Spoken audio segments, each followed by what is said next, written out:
sobrang saya ko sa pagsuporta nyo ngayon dahil nakapad subscriber na tayo ngayon. Sana magpatuloy kayong mag-subscribe sa akin, manood ng video ko. And then pag nag-subscribe kayo, gagawa ko ng video. Hindi kasi ako nakapagpo-post ng kada 1 month. So, mali ang mga nasabi ko nung mga nakaraang buwan. Kasi, sabi ko, diba? Sabi ko nga, maglalagay ako ng, bukas, kinabukas yung nagpo-post ako. So, ngayon, dahil nga, hindi nga ako nakapag-post ng ilang buwan, isang month siguro yung pinaka-last post ko.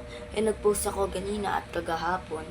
Which is, itutuloy ko na. Dadalawin ko ng post ngayon para ang total ng pagpo-post ko ay 3. Bali 3. Kagahapon isa, ngayon 2. Dahil yung short na video ko ay yung tinatawag na part 2 ko kagahapon.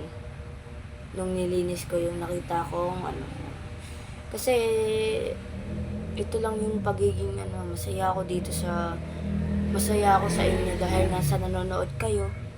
And then sana maging masaya kayo. Nagpupursige ako.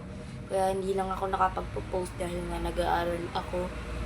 Which is, kung low quality man yung video ko, dahil hindi pa ako marunong mag-edit siguro. Paglaki ko, marunong na ako mag-edit yan. And then, sana suportahan nyo pa rin ako dahil ayun lang naman ang gusto ko. Suportahan nyo ako.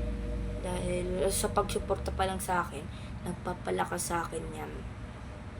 Yes guys, nagpapalakas sa akin yan. Gusto kong makarating ng 10 subscriber ngayong taon.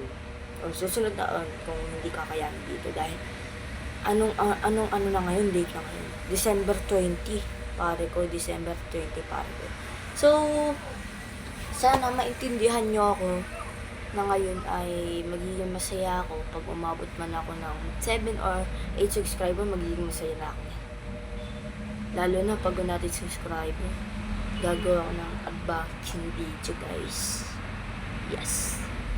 Grabe no, laki ng pinagbago ko. Bagong gupit lang ako Bagong gupit lang ako.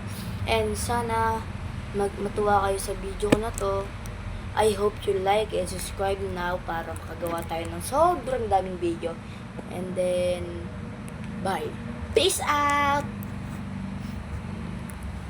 And bago nga pala tapusin tong video na to, dahil nga nag-peace out na ako, ay shoutout ko si Gavin dahil nag-subscribe siya sa akin, saka si Simon.